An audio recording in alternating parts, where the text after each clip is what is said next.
Good morning student. General organic chemistry lecture number 33। Last previous lecture से हम पढ़ रहे हैं कुछ 24 लेक्चर के आसपास से इलेक्ट्रॉनिक इफेक्ट जो होते हैं उनकी एप्लीकेशंस के बारे में। इससे पहले वाला प्रीवियस जो था कार्बोक्सिलिक एसिड की एसिडिक नेचर के, उससे प्रीवियस वाला जो लेक्चर था वो था अल्कोहल और फिनॉल की एसिडिक नेचर के ऊपर। आज हम बात करने वाले हैं एसिडिक और बेसिक नेचर में एमीन की, एलिफेटिक एमीन और एरोमेटिक एमीन की बेसिक नेचर के ऊपर। ठीक है ना। कंपेयर होगा एनिलीन का एल्केन एमीन के साथ यानी कि एलिफेटिक एमीन के साथ। इसके अलावा एमीन पर जो आपका एरोमेटिक एमीन है एनिलीन, वहाँ पर सब्स्टिट्यूट का इफेक्ट क्या होता है और किस तरह से इसके एसिडिक और बेसिक नेचर में चेंज होता है।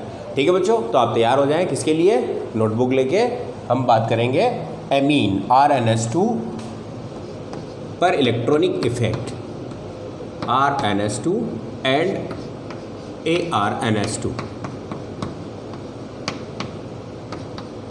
सबसे पहले हम डिस्कस करते हैं एल्केन एमीन की नेचर पर। RnH2 एमीन की जनरली नेचर जो होती है हम कंपेयर कर सकते हैं स्टार्टिंग से अमोनिया में। अमोनिया की जनरल बेसिक नेचर होती है ड्यू टू लोन पेयर होने के कारण। अमोनिया क्या करता है, लोन पेयर होता है, इस लोन पेयर को डोनेट करता है तो लुईस के अकॉर्डिंग क्या हो जाता है, लुईस बेस हो जाता है। इसके अलावा अगर प्रोटोनिक विलायक हैं तो उनके साथ ये H+ क्या करता है, प्रोटॉन एक्सेप्ट कर अमोनियम आयन फॉर्मेशन कर लेता है। तो प्रोटॉन का एक्सेप्ट करना भी क्या कहलाता है आपका, प्रोटॉन को ग्रहण करना भी रोस्टेंड और लोरी के अनुसार क्या होगा, ये आपका बेस होगा, क्योंकि प्रोटॉन त्यागना एसिड होता है, प्रोटॉन को ग्रहण करना क्या कहलाता है, आपका बेस कहलाता है। तो अमोनिया एक बेसिक नेचर दर्शाता है। अब बात करते हैं एमीन की। तो एमीन के पास भी आपका लोन पेयर है, तो ये लोन पेयर क्या कर सकता है, डोनेट कर सकता है। तो लोन पेयर डोनेट करने के कारण ये क्या होगा, आपका एक बेसिक नेचर दर्शाएगा यानी कि बेस होगा। ओके। सेकंड चीज़, अमोनिया की तरह है एल्केन एमीन भी अगर आपका जैसे इसका जली विलियन है ना H2O के साथ, तो वहाँ पर ये प्रोटॉन को क्या कर सकता है, एक लोन पेयर देकर एक्सेप्ट कर लेता है। ठीक, जिसके कारण इस पर क्या हो जाता है, पॉजिटिव चार्ज आ जाता है इस तरीके से। तो प्रोटॉन को एक्सेप्ट करना भी क्या हो गया, आपका बेसिक नेचर है। तो ओवरऑल हम कह सकते हैं कि एल्केन एमीन क्या होता है, एक बेस होता है। अब अमोनिया से कंपेयर करें तो अमोनिया में कोई भी सब्स्टिट्यूट ऐसा नहीं है जो इसका इलेक्ट्रॉनिक डेंसिटी को चेंज कर रहा हो, किंतु यहाँ पर क्या है, R ग्रुप जो होता है एल्किल समूह, इसका हाइपर कॉन्जुगेशन और इंडक्टिव इफेक्ट, दो इफेक्ट के कारण इलेक्ट्रॉन डेंसिटी क्या होती है, नाइट्रोजन की तरफ मूव करेगी, जिससे इसके पास इलेक्ट्रॉनिक डेंसिटी बढ़ जाती है। अर्थात ये इलेक्ट्रॉन पेयर को बड़ी आसानी से दे पाता है अमोनिया के कंपेयर में। इसलिए हम कह सकते हैं कि अमोनिया से ये ज़्यादा बेसिक होगा RnH2। ओके। तो इसकी बेसिक नेचर को हम अगर पूरी तरीके से डिफाइन करें तो तीन इसमें मेन रीजन है एमीन के बेसिक होने के। पहला रीजन RnH2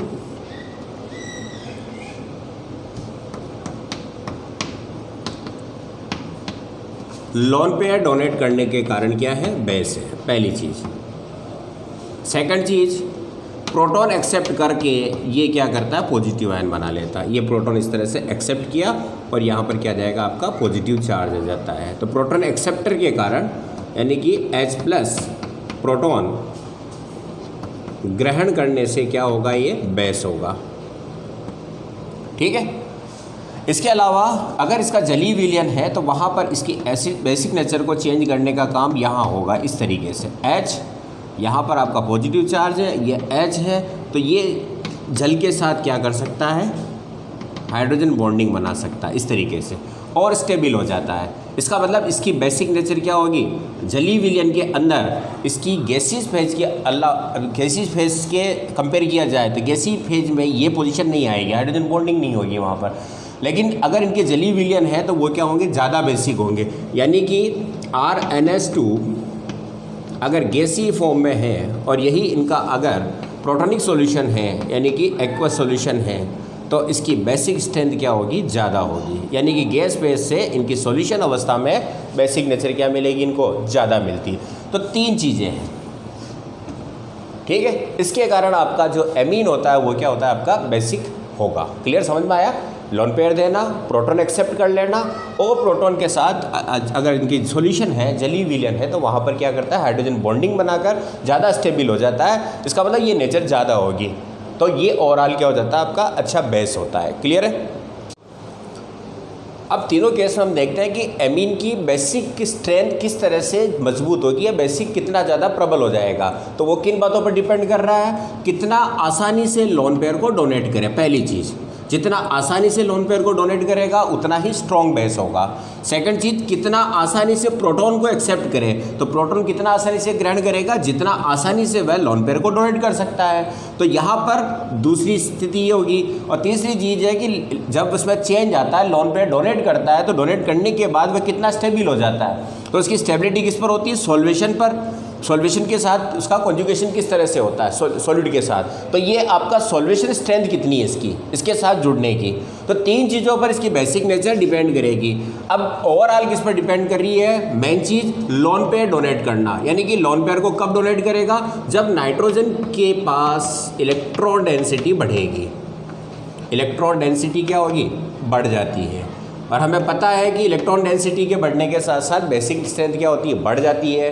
तो यहाँ पर हम देखते हैं RnH2 में आपका R ग्रुप जो है ये क्या करता है, इंडक्टिव इफेक्ट, और इंडक्टिव इफेक्ट के कारण इलेक्ट्रॉन डेंसिटी को बढ़ाएगा, और इलेक्ट्रॉन डेंसिटी को बढ़ाता है तो इसकी बेसिक स्ट्रेंथ बढ़ती जाती है। ओके, तो अब एल्केन अमीन की प्राइमरी और सेकेंडरी और टर्सरी में कंपेयर करें तो आप देखें कि पोजीशन ये आती है। जैसे ये आपका अमोनिया है, ये आपका मेथिल अमीन है जो कि प्राइमरी है, ये आपका डाइमेथिल अमीन है सेकेंडरी अमीन, और ये आपका ट्राइमेथिल अमीन है, सॉरी। एंड यहाँ पर इंडक्टिव इफेक्ट एक CH3 द्वारा है, यहाँ पर इंडक्टिव इफेक्ट 2 CH3 द्वारा है, यहाँ पर इंडक्टिव इफेक्ट 3 CH3 ग्रुप द्वारा है। मतलब इलेक्ट्रॉन डेंसिटी आपकी लगातार क्या होती जा रही है, बढ़ती जा रही है। इसलिए सबसे ज़्यादा बेसिक कौन होगा, नंबर 1, फिर कौन होगा नंबर 2, फिर ये 3, और सबसे कम बेसिक कौन होगा, अमोनिया। लेकिन बच्चों यहाँ पर ऑर्डर ये नहीं होता, ये 1 डिग्री है, ये 2 डिग्री है, और ये 3 डिग्री है। यहाँ पर ऑर्डर ये होता है, अमोनिया से ट्राइमेथिल अमीन जो है वो थोड़ा सा ज़्यादा बेसिक होगा, उससे ज़्यादा मेथिल अमीन, और सबसे ज़्यादा होता है डाइमेथिल अमीन।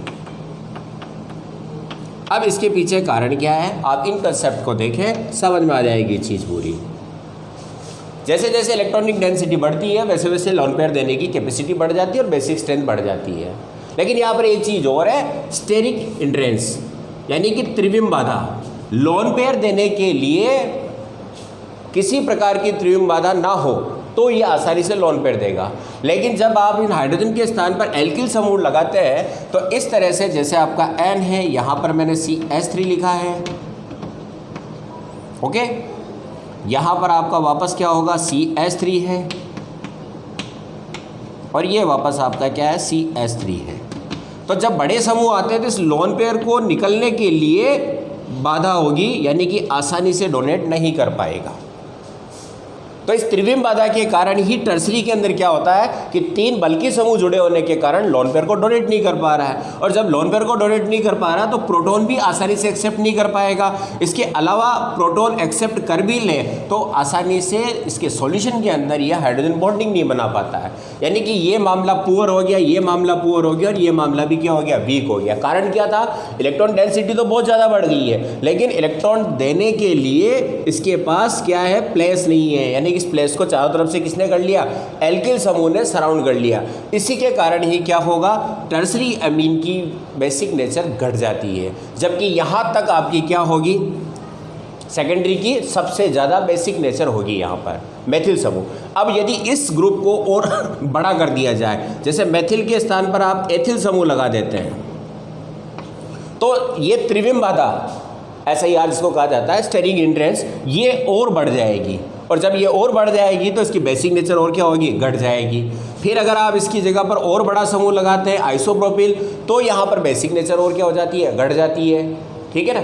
और फिर अगर आप टर्सरी ब्यूटिल समूह जोड़ देते हैं इस कार्बन के स्थान पर यानी R के स्थान पर, तो इसकी बेसिक नेचर अमोनिया से भी क्या हो जाती है, कम हो जाती है। समझ में आई चीज़?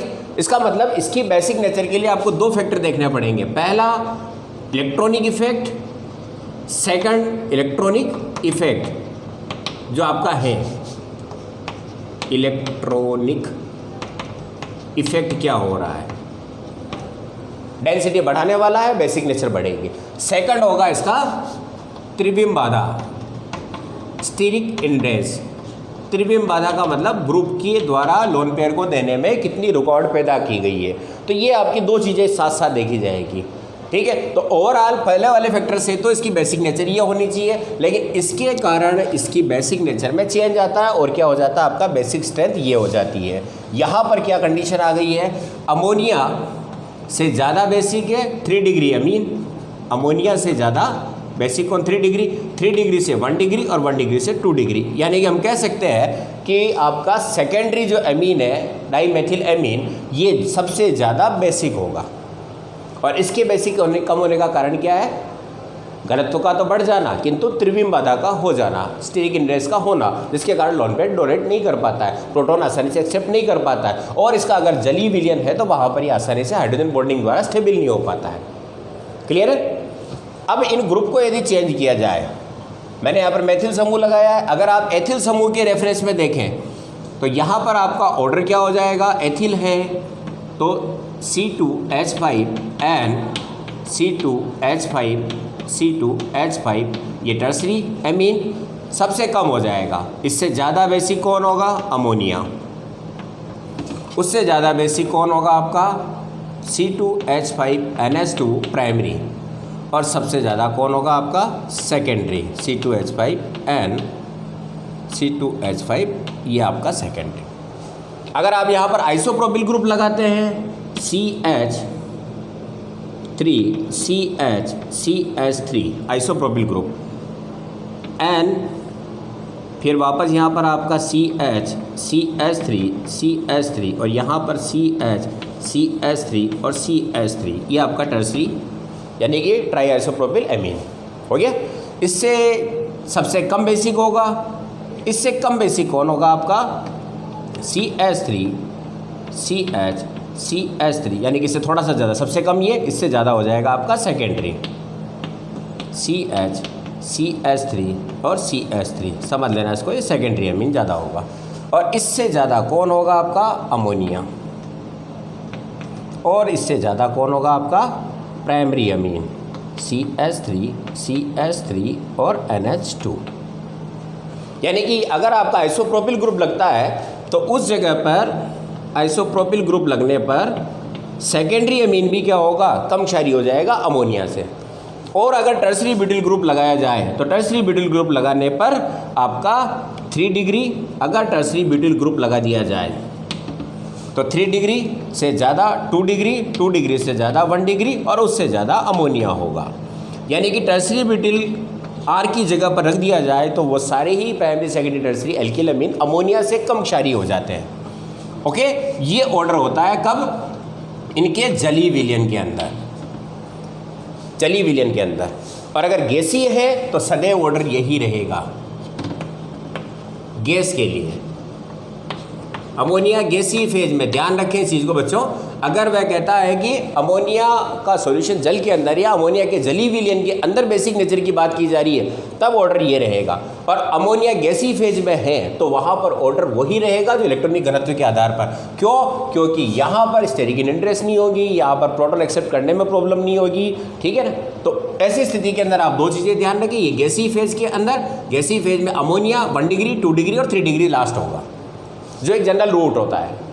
और अगर ये H2O या प्रोटोनिक सॉल्यूशन है, एक्वस सॉल्यूशन है, तो वहाँ पर अमोनिया से ज़्यादा प्राइमरी से ज़्यादा टर्सरी से ज़्यादा प्राइमरी ज़्यादा सेकेंडरी, तब मेथिल हो। तो जब एथिल ग्रुप हो तो अमोनिया से कम होगा आपका टर्सरी, अमोनिया ज़्यादा, फिर आपका प्राइमरी, ठीक है ना।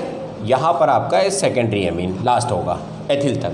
और आइसोप्रोपिल ग्रुप है तो वहाँ पर टर्सरी और सेकेंडरी दोनों ही अमोनिया से कम बेसिक होंगे और प्राइमरी थोड़ा ज़्यादा होगा। और टर्सरी ब्यूटिल लगाने पर आपके 3 डिग्री 2 डिग्री 1 डिग्री सभी ही कम बेसिक होंगे अमोनिया से। और कारण पूछा जाए तो बड़े समूह होने के कारण त्रिविम बाधा बढ़ जाती है, जिससे लोन पेयर नहीं दिया जा सकता है, प्रोटॉन आसानी से एक्सेप्ट नहीं किया जा सकता या मजबूत हाइड्रोजन बॉन्डिंग नहीं हो पाती है बल्कि ग्रुप जुड़ने से। ठीक है, ये तीनों ही कारण क्या करते हैं, इसकी बेसिक नेचर को चेंज कर देते हैं। बोला है समझ में? चलो इसका स्क्रीनशॉट ले लो। अब हम बात करते हैं एरोमेटिक एमीन की। तो एरोमेटिक एमीन पर अगर आप एनिलीन को देखें तो NH2 और ये लोन पेयर है। एमीन के पास लोन पेयर होता है, इसके पास भी क्या है, लोन पेयर है। लेकिन आपको पता है कि यहाँ पर एक इफेक्ट और आ चुका है, जैसा कि हम पिछले 3 लेक्चर से पढ़ते आ रहे हैं, mesomeric effect. Pi bond sigma bond lone pair, lone pair के साथ कॉन्जुगेशन होने के कारण आपको पता है कि इलेक्ट्रॉन किधर मूव करता है, रिंग की ओर मूव करेगा, lone pair unsaturated pi bond की ओर आ जाता है, जिसके कारण यहाँ पर कई अनुनादी संरचनाएं मिलेगी। तो रेजोनेटिव स्ट्रक्चर इस तरह से होगी, NH2 यहाँ का लोन पेयर गया, इस पर पॉजिटिव चार्ज होगा, यहाँ पर आपका नेगेटिव चार्ज आ जाएगा, इलेक्ट्रॉन इधर आ गया है, और ये आपकी पहली संरचना। सेकंड स्ट्रक्चर क्या होगी, NH2 प्लस यहाँ पर नेगेटिव आ जाएगा, इलेक्ट्रॉन पेयर यहाँ आ चुका है। और थर्ड स्ट्रक्चर क्या होगी, यहाँ पर NH2 पॉजिटिव, यहाँ पर आपका नेगेटिव चार्ज, और ये आपकी अनुनादी संरचना है। तो तीनों ही कोनिकल स्ट्रक्चर को देखें तो आपको पता चलता है कि लोन पेयर नाइट्रोजन के पास नहीं है। क्लियर है? तो लोन पेयर कहाँ चला गया है, रिंग में, और इसके पास क्या है, पॉजिटिव चार्ज है। तो यहाँ पर एक चीज़ है कि जब लोन पेयर बहुत घनत्व कम हो गया, नाइट्रोजन के पास 1/4 रह गया है, तो लोन पेयर को डोनेट नहीं कर पाएगा, इसीलिए इसकी नेचर क्या होगी, बेसिक नहीं होगी, वीक एसिड की तरह व्यवहार करता है। यानी कि RNH2 बेसिक होता है और ARNH2 कम बेसिक होगा, या इसकी दुर्बल अम्लीय प्रवृत्ति होगी, वीक एसिडिक नेचर होगी, कह सकते हैं हम। तो ये क्वेश्चन जो आपका जनरली बोर्ड में आता है कि एनिलीन RNH2 यानी कि एल्केन अमीन बेसिक होती है, जबकि एनिलीन बेसिक नेचर नहीं रखती है। कारण क्या है, तो एनिलीन और RNH2 में आप आंसर क्या लिखोगे कि RNH2 में R का क्या होता है, प्रेरणी प्रभाव होता है, नेगेटिव इफेक्ट होता है, और नाइट्रोजन के पास लोन पेयर होता है जो आसानी से दे सकता है, इसलिए बेसिक होता है। जबकि एनिलीन में नाइट्रोजन यानी कि NH2 ग्रुप वलय के साथ क्या करता है, मेसोमेरी इफेक्ट में होने से अनुनाद प्रदर्शित करता है, और नाइट्रोजन के लोन पेयर वलय के साथ अनुनाद में होने से नाइट्रोजन के पास लोन पेयर नहीं रह पाते हैं, जिसके कारण कि वह लोन पेयर डोनेट नहीं कर पाएगा, तो उसकी नेचर बेसिक नहीं होगी। ओके, ये हो गया आपका पहला रीजन। अब सेकंड चीज़ देखते हैं कि एनिलीन पर ग्रुप जुड़ने पर क्या प्रभाव पड़ता है। जैसे कि आपका ये एनिलीन है, इसका सेकेंडरी NH, और यहाँ पर मैंने CH3 लगाया है। ठीक है, फिर उसके बाद मैंने यहाँ पर क्या लगाया है, एक और CH3 लगा दिया है, ये टर्सरी एमीन हो गया। तो यहाँ पर पोजीशन क्या होगी आपकी, इसके तुलना में यहाँ पर इसका इंडक्टिव इफेक्ट होगा, जिससे इलेक्ट्रॉन डेंसिटी बढ़ेगी, तो ये बेसिक हो जाएगा, और उससे ज़्यादा बेसिक कौन हो जाएगा आपका, ये बेसिक हो जाएगा एनिलीन से ज़्यादा। अगर आपका एनिलीन के नाइट्रोजन पर एल्किल समूह लगा दिए जाए तो ये क्या करेंगे, इलेक्ट्रॉन डेंसिटी बढ़ाएंगे, जिसके कारण क्या होगा, इसकी बेसिक स्ट्रेंथ बढ़ जाती है। क्लियर? अब बात करते हैं ट्राइफेनिल एमीन। ये आपका NH2 एनिलीन है, ये डाइफेनिल एनिलीन है।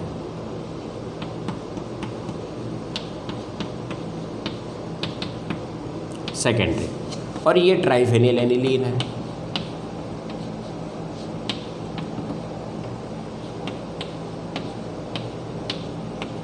तो बच्चों यहाँ का लोन पेयर 3 जगह अनुनाद करेगा, यहाँ का लोन पेयर 2 वलय के साथ है, यानी कि 6 टाइम यहाँ पर 1/4 रह जाएगा, यहाँ पर 1/6 रह जाएगा और यहाँ पर 1/9 टाइम ही नाइट्रोजन के पास पेयर मिल पाएगा, क्योंकि इधर इधर 3 बार, इधर इधर 3 बार रोटेट कर सकता है, रेजोनेटिव स्ट्रक्चर बढ़ जाएगी, यहाँ पर रेजोनेंस और बढ़ जाएगा। इसका मतलब इलेक्ट्रॉन इसके पास रहने की संभावना सबसे कम क्या है, इसलिए एनिलीन बेसिक होगा इनसे ज़्यादा, और ये ट्राइफेनिल एमीन जो है आपका वो सबसे कम बेसिक होने वाला है।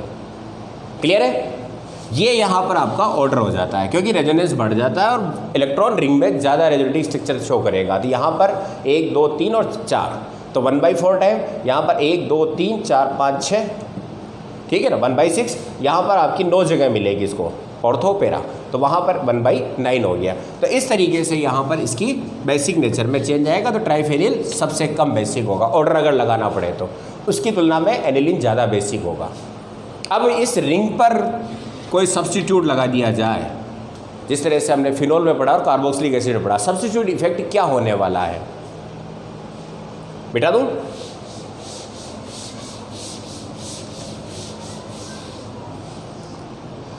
सब्स्टिट्यूट आपके पास पहले ही बता रखा मैंने, इलेक्ट्रॉन विड्रॉइंग ग्रुप होगा और इलेक्ट्रॉन डोनेटिंग ग्रुप होगा। विड्रॉइंग ग्रुप होने पर इलेक्ट्रॉन डेंसिटी क्या होगी, कम हो जाती है, ठीक है ना, और इलेक्ट्रॉन डेंसिटी कम होने के साथ साथ बेसिक नेचर कम हो जाती है, यानी कि क्षारकता घट जाएगी, क्षारकता में कमी आएगी। और इलेक्ट्रॉन डोनेटिंग ग्रुप होने के साथ साथ क्षारकता क्या होती है, बढ़ जाती है। अब कुछ एग्जाम्पल लेते हैं जहाँ से मैं आपको बताने वाला हूँ, क्योंकि ये आपका इलेक्ट्रॉन विड्रॉइंग ग्रुप जो है -m है और -I है, और इलेक्ट्रॉन ड्रॉइंग ग्रुप में आपका इंडक्टिव इफेक्ट है प्लस हाइपर कॉन्जुगेशन है, और क्या है यहाँ पर +m इफेक्ट है। तो जो ग्रुप जिस तरह का आपका इफेक्ट डालेंगे उसी तरीके से क्या होगा, उसकी बेसिक स्ट्रेंथ को बदल देगा। अगर वह विड्रॉ करता है तो बेसिक नेचर कम हो जाएगी, और अगर वह डोनेट करता है, नाइट्रोजन की तरफ इलेक्ट्रॉन शिफ्ट होते हैं, तो वहाँ पर उसकी बेसिक नेचर क्या होती है, बढ़ जाती है। क्लियर है? अब हम लेते हैं कुछ एग्जाम्पल्स। अब एनिलीन यानी एरोमेटिक एमीन के ऊपर जब कोई सब्स्टिट्यूट जुड़ा होता है तो उसकी बेसिक स्ट्रेंथ पर क्या इफेक्ट होने वाला है। कुछ एग्जाम्पल मैंने लिए हैं, क्योंकि आपको पता है इसके प्रीवियस लेक्चर में आप देख चुके हैं कि -m -I कौन से ग्रुप के द्वारा इलेक्ट्रॉन विड्रॉ किए जाते हैं, किसी के द्वारा डोनेट किए जाते हैं। तो वो अब आपको बताने की ज़रूरत नहीं। अगर आपको यहाँ पर कुछ कन्फ्यूजन लगता है तो प्रीवियस एपिसोड 24 से लेके इनके इफेक्ट को जरूर देख लें, ठीक है। अब यहाँ पर देखें, मैंने जो ग्रुप लगाया वो नाइट्रो ग्रुप है। अब नाइट्रो ग्रुप का इफेक्ट क्या होता है बच्चों, एक तो -m डालता है क्योंकि पाई बॉन्ड है, तो इलेक्ट्रॉन अपनी ओर खींचेगा, और इसके अलावा कौन सा इफेक्ट होता है, -I इफेक्ट होता है। और दोनों ही ओवरऑल कौन सा है, इलेक्ट्रॉन डेंसिटी को अपनी ओर खींचने वाले हैं, यानी कि इलेक्ट्रॉन विड्रॉइंग ग्रुप है, ठीक है। सेकंड यहाँ पर आप देखें CCl3 का जो इफेक्ट है, CCl3 केवल यहाँ पर क्या डाल रहा है, इंडक्टिव इफेक्ट, और भी -I इफेक्ट, ओके। क्लोरीन का यहाँ पर क्या है, -m इफेक्ट है, सॉरी +m इफेक्ट है और -I इफेक्ट है। लेकिन आपको पता है क्लोरीन यानी कि हेलोजन का इंडक्टिव इफेक्ट ज़्यादा पावरफुल होता है +m की तुलना में। यहाँ पर CH3 का +I इफेक्ट है और इसके अलावा हाइपर कॉन्जुगेशन है, दोनों ही इलेक्ट्रॉन घनत्व को बढ़ाने वाले हैं। यहाँ पर मैंने कहा ना -I इफेक्ट ज़्यादा पावरफुल इलेक्ट्रॉन को क्या करेगा, कम करेगा। ये -I इलेक्ट्रॉन को कम करेगा, डेंसिटी को कम करेगा। और यहाँ पर OR ग्रुप यानी कि OCH3 ग्रुप है जो -I इफेक्ट डालता है और +m इफेक्ट डालता है लोन पेयर के कारण, लेकिन इसका +m इफेक्ट ज़्यादा पावरफुल होता है। तो ये ओवरऑल इलेक्ट्रॉन डेंसिटी को क्या करेगा, इंक्रीज करेगा। ये आपके ग्रुप्स जो जुड़े हुए हैं, इस तरह के ग्रुप हो सकते हैं। NO2 है, CHO हो सकता है जो -I और -m डालता है। तो ये जितने भी ग्रुप हैं मैंने क्लासीफाई कर चुका हूँ मैं इनको। अब अगर इनकी पोजीशन को देखते हैं तो ये आपका ऑर्थो पर जोड़ा है, यहाँ पर अब इसकी ये आपकी कौन सी पोजीशन हो जाएगी, मेटा पोजीशन, और यहाँ पर क्या हो जाएगा आपका पैरा पोजीशन पर आ जाता है। तो इनमें कंपेयर करते हैं हम एनिलीन के साथ।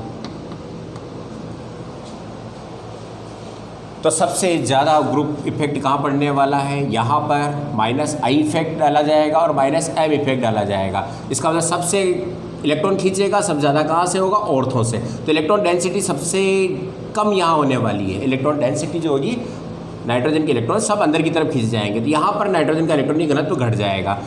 यहाँ पर केवल आपका कौन सा इफेक्ट डाला जाएगा, -I इफेक्ट। ये आप ध्यान रखें, मेटा पर m इफेक्ट नहीं होता है, मेसोमेर इफेक्ट नहीं होता है, ओके।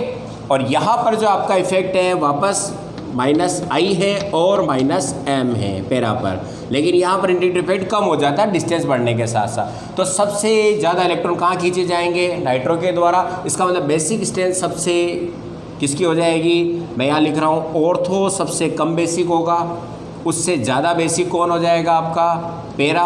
पैरा से ज़्यादा बेसिक कौन होगा? मेटा। और मेटा से ज़्यादा बेसिक कौन होगा? एनिलीन। कुल मिला के ये एनिलीन से क्या होंगे? सारे ही कम क्षारीय होंगे। क्लियर है बच्चों? ऑर्थो पर इलेक्ट्रॉन डेंसिटी सबसे ज़्यादा यहाँ से यहाँ तक रन करेगा और इलेक्ट्रॉन यहाँ आ जाएंगे। दो इफेक्ट डाले जाएंगे, माइनस एम और माइनस आई इफेक्ट। मेटा पर केवल आपका क्या होगा? यहाँ पर मेटा पोजीशन पर केवल माइनस आई इफेक्ट होगा और पैरा पर आपके दोनों इफेक्ट वापस करेंगे, लेकिन इंडक्टिव इफेक्ट कम हो जाएगा, इसलिए इसकी तुलना में थोड़ा इलेक्ट्रॉन ज़्यादा होगा यहाँ पर नाइट्रोजन के पास, इसीलिए इसकी बेसिक स्ट्रेंथ ऑर्थो से ज़्यादा हो जाती है पैरा की। अब बात करते हैं CCl3 का। माइनस आई इफेक्ट है, आपको पता है माइनस आई इफेक्ट क्या होता है? इंडेक्ट डिस्टेंस बढ़ने के साथ साथ, दूरी बढ़ने के साथ साथ कम होता जाता है। तो यहाँ पर जो आपकी पोजीशन आएगी NS2 CCl3 मेटा पर, और यहाँ पर ये क्या है आपका? NS2 CCl3 पैरा पर। तो सबसे ज़्यादा इंडक्टिव इफेक्ट यहाँ माइनस आई ऑर्थो पर, फिर सेकंड, फिर थर्ड। तो ऑर्डर क्या हो जाएगा? ऑर्थो से ज़्यादा कौन हो जाएगा आपका? मेटा। मेटा से ज़्यादा कौन हो जाएगा? पैरा। और पैरा से ज़्यादा कौन होगा? एनिलीन। बेसिक। कुल मिला के इलेक्ट्रॉन खींचे जा रहे हैं, तो एनिलीन से सभी क्या होंगे? दुर्बल अम्ल, दुर्बल क्षार होंगे, वीक बेस होंगे।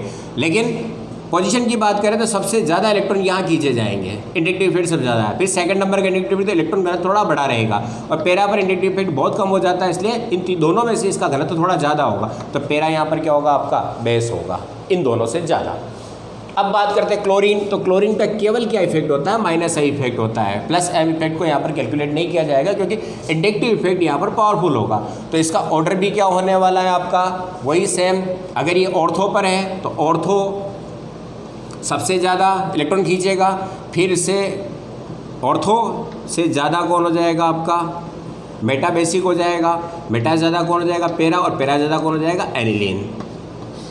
ये माइनस आई इफेक्ट के कारण सबसे ज़्यादा माइनस आई इफेक्ट ऑर्थो पर है, तो इलेक्ट्रॉन डेंसिटी सबसे ज़्यादा कम यहाँ हो जाएगी। तो नाइट्रोजन का इलेक्ट्रॉनिक घनत्व तो ऑर्थो पर जुड़े होने पर क्लोरीन पर कम होगा। फिर मेटा पर आएगा तो थोड़ा इंडक्टिव इफेक्ट कम होने के कारण क्या होगा? माइनस आई कम होने के कारण थोड़ा घनत्व ज़्यादा हो जाएगा, तो बेसिक नेचर बढ़ेगी। पैरा पर इंडक्टिव इफेक्ट और कम हो गया है, तो इसकी स्ट्रेंथ और क्या हो जाएगी? बढ़ जाएगी। तो यहाँ पर ऑर्डर क्या रहेगा? एनिलीन से, एनिलीन जो है आपका, उससे तो सारे ही क्या होंगे? कम क्षारीय होंगे, लेकिन ऑर्थो से ज़्यादा मेटा होगा और मेटा ज़्यादा पैरा होगा। अब बात करते हैं CH3 ग्रुप की। ये प्लस आई इफेक्ट डालता है, प्लस हाइपर कॉन्जुगेशन डालता है। हाइपर कॉन्जुगेशन ऑर्थो और पैरा पर होता है, मेटा पर हाइपर कॉन्जुगेशन नहीं होगा। ठीक है ना? तो अब बात करते हैं यहाँ पर इंडक्टिव इफेक्ट के साथ साथ इलेक्ट्रॉन डेंसिटी बढ़ेगी। तो ये आपका ऑर्थो था, ये आपका मेटा स्थिति पर ले आया मैं इसको। अब आप देखें ये पैरा पर,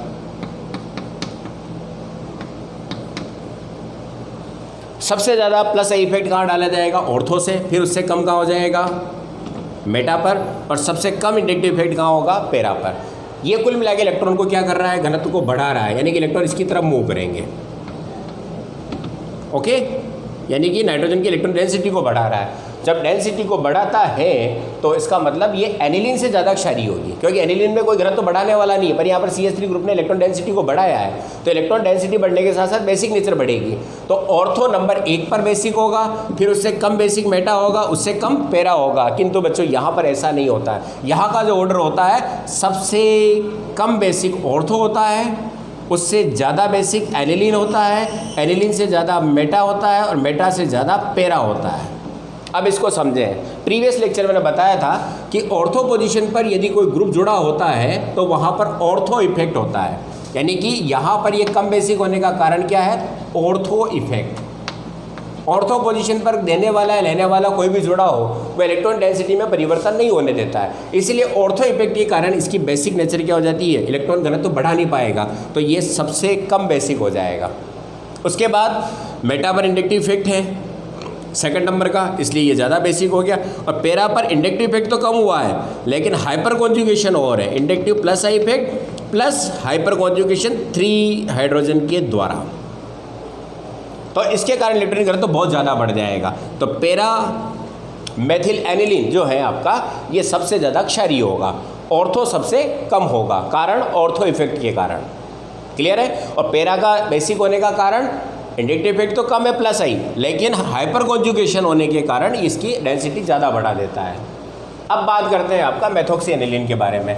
यहाँ देखें माइनस आई इफेक्ट डाला जाएगा ऑक्सीजन के द्वारा प्लस एम स्पेयर के द्वारा, ठीक है। यहाँ पर भी आपका क्या होगा, माइनस आई इफेक्ट कम हो गया और माइनस आई इफेक्ट कम हो गया, लेकिन यहाँ पर पैरा पोजीशन पर प्लस एम इफेक्ट ज़्यादा होगा। यहाँ ऑर्थो इफेक्ट के कारण प्लस एम इफेक्ट होने वाला नहीं है। तो ओवरऑल क्या करेगा ये, यहाँ पर जो आपका ऑर्डर होगा ये आपका ऑर्थो था, इसको मैं ये मेटा बना लेता हूँ OCH3, और ये आपका पैरा पोजीशन पर है NH2 और पैरा पर OCH3, ठीक है। यहाँ पर प्लस एम इफेक्ट होगा, लेकिन ऑर्थो इफेक्ट के कारण पैरा की पोजीशन से कम होगा ऑर्थो पर, तो ओवरऑल इलेक्ट्रॉन डेंसिटी को बढ़ा देगा, ठीक है ना। फिर उसके बाद यहाँ पर एम इफेक्ट नहीं लगेगा, लेकिन माइनस आई इफेक्ट होगा तो इलेक्ट्रॉन अंदर की तरफ मूव कर जाएंगे। यहाँ पर प्लस एम इफेक्ट लगेगा माइनस आई से ज़्यादा, तो इलेक्ट्रॉन डेंसिटी को बढ़ा देगा सबसे ज़्यादा। तो सबसे ज़्यादा बेसिक कौन हो जाएगा, पैरा, उससे कम बेसिक कौन होगा, एनिलीन, उससे कम ऑर्थो, और उससे कम मेटा होगा। ऑर्थो पर यहाँ पर plus M effect ortho effect के कारण कम लगने वाला है, ठीक है ना। तो ये पोजीशन रहेगी यहाँ पर। सबसे ज़्यादा बेसिक कौन होगा यहाँ पर, पैरा। कारण क्या है, प्लस एम इफेक्ट का होना, जिससे इलेक्ट्रॉन डेंसिटी बढ़ जाती है, ओके। यहाँ पर आपका क्या है, OCH3 माइनस आई इफेक्ट डालता है, इसलिए ये एनिलीन से कमज़ोर हो जाता है बेसिक में। और यहाँ पर माइनस आई इफेक्ट होगा, लेकिन यहाँ पर इस ऑक्सीजन का ऑर्थो इफेक्ट होने के कारण घनत्व तो नहीं बढ़ेगा, लेकिन पैरा की पोजीशन की तुलना में इसकी डेंसिटी क्या होगी, थोड़ी सी कम हो जाएगी। तो एनिलीन से क्या होगा, ये कम बेसिक होगा। तो ये ऑर्डर यहाँ पर रह जाता है, ओके। चलो इसको उतार लो। कुल मिला के आपको जो ग्रुप मिलने वाले हैं वो इस तरह से आपको ग्रुप पहचाना है। NO2 की जगह CHO होगा तो यही ऑर्डर रहने वाला है। अब एक एग्जांपल और लेते हैं।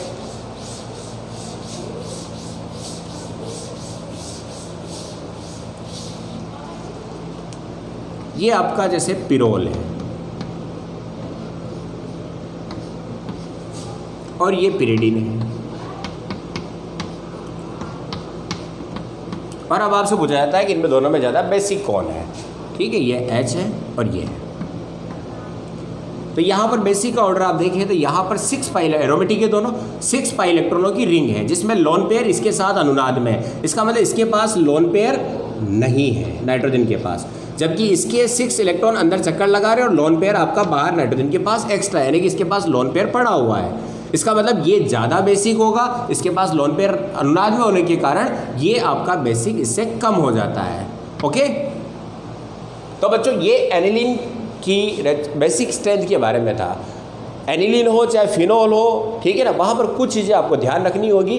जनरली इलेक्ट्रॉनिक इफेक्ट तो है ही, लेकिन जैसे आपका हाइड्रोजन बॉन्डिंग का हो जाना ऑर्थो पोजीशन पर, विशेष रूप से एसिड में था ऑर्थो इफेक्ट, तो ऑर्थो पर जब कोई ग्रुप जुड़ा होता है तो कोई भी एसिड हो, ठीक है, तो ऑर्थो पर ग्रुप जुड़ा होने पर आपका बेंजोइक एसिड जो होता है हमेशा क्या होता है, उसकी तुलना में ऑर्थो वाला ज़्यादा एसिडिक हो जाता है।